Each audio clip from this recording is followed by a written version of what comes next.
The Pear Affair by Judith Eagle, Chapter 6. It must be a mistake, Nell told herself as she made her way to the metro.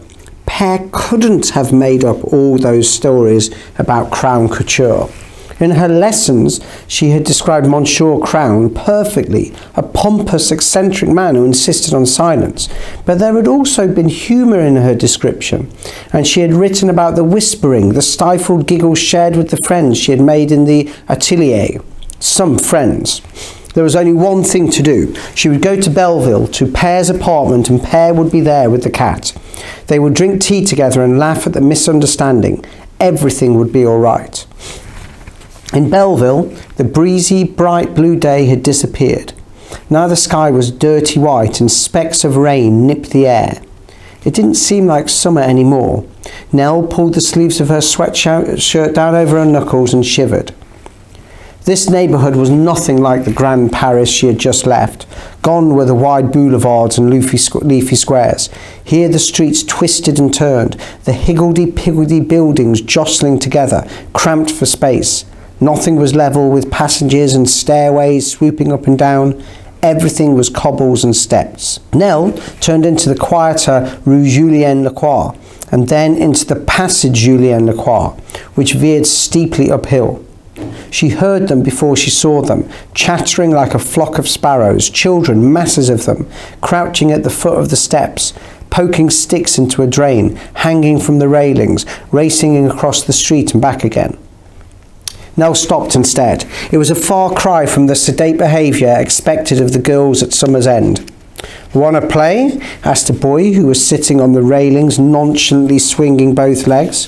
Suddenly, he flipped backwards, his legs firmly hooked over the bar, so that he dangled upside down, his green-capped head swinging inches from the ground. "I'm looking for number 78, Nell said to his upside-down head, wondering how the cap was managing to stay on. She would have liked to join in because she'd never swung on bars before, but there wasn't time. "You blind?" said the boy, grabbing his bars again and unhooking his legs so that he became earthbound.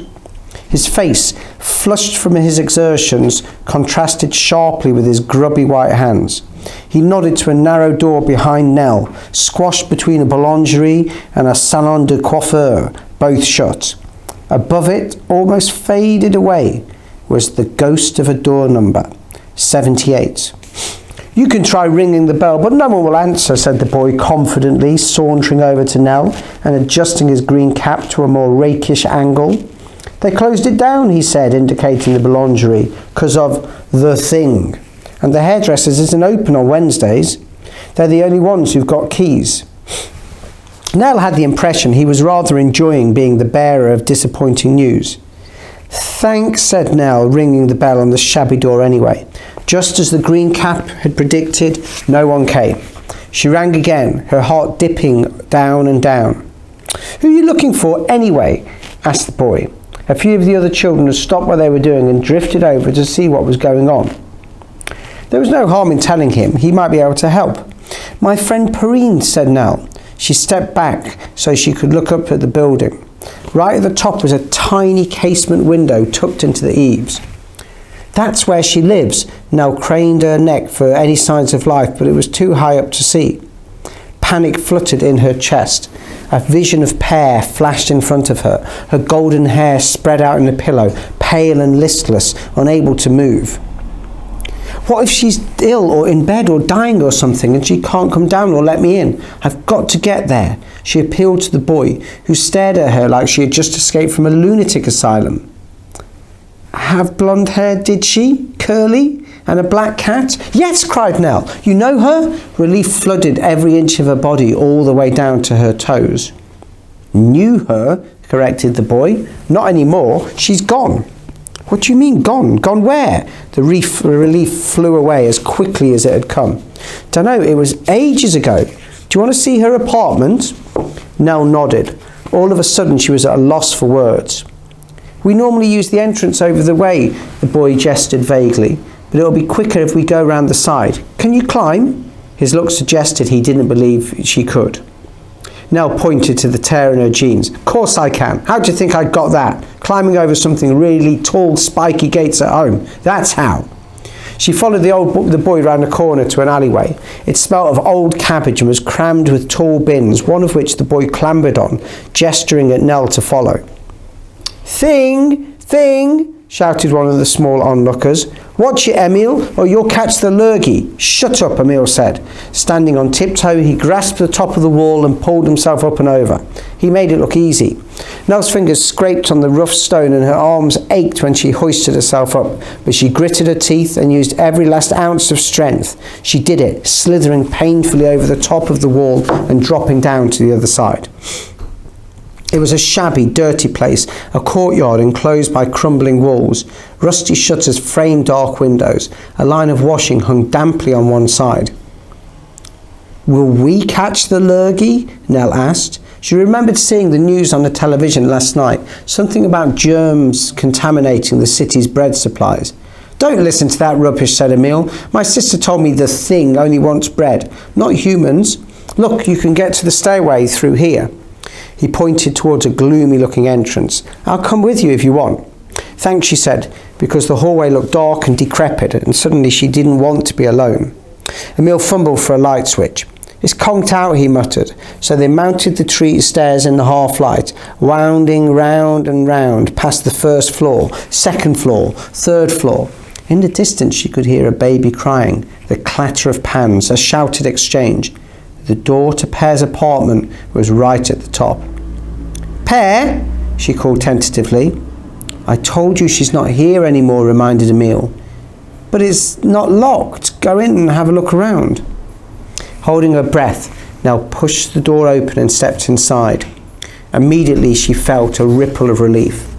The apartment was just as Pear had described it. Small square room, simply furnished.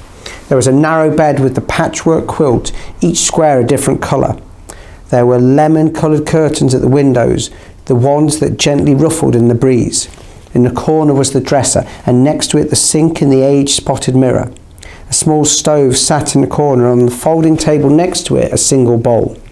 There was something about the bowl, all on its own, that made Nell's heart ache. Slowly she ran her finger across the top of the bedstead. It was thick with dust. She pulled open one of the dresser drawers, empty except for two tins of cat food. Emil, what are you doing? A young woman was standing in the doorway looking at them anxiously. At first glance she appeared to be clutching a furry black scarf thing to her chest. But when the scarf stretched and yawned and a friendly paw was extended, Nell realised it wasn't a scarf at all, but a cat. I said I'd show her around, said Emil, indicating Nell with his thumb. She was asking about that lady who lived here. He turned back to Nell. This is my sister, Colette. Emil, said Colette, you know I'm starting my new job today, and you haven't even begun your chores. Sylvie needs feeding. Sylvie, is that Pear's cat? Nell looked from Emil to Colette. If the cat was here, then Pear must be too. But Colette was busy shoving the cat into Emil's arms and talking about shopping lists and errands that needed doing. And now she was slinging her bag over her shoulder and backing out of the room. Look, I'm sorry, she said to Nell apologetically. I'm in a tiz because of this job. What did you say your friend was called? Pear, said Nell. She left ages ago.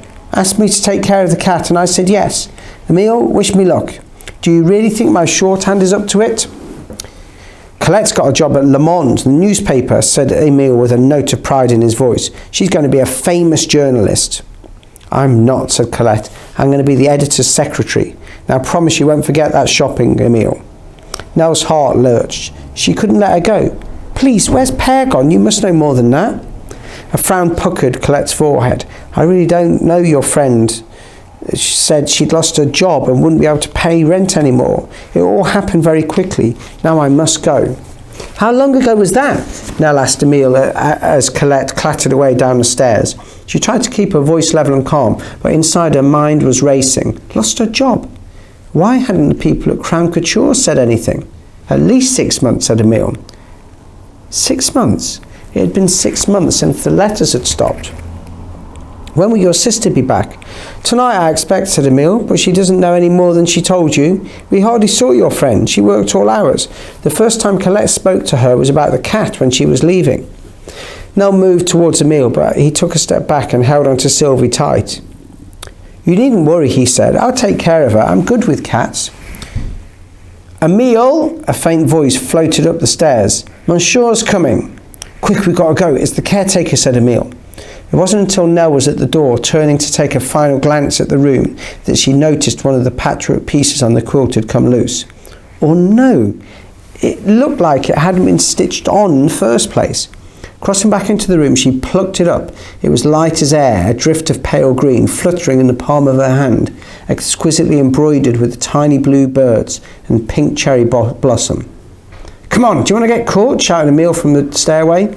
Nell stuffed the scrap of fabric into her pocket and ran.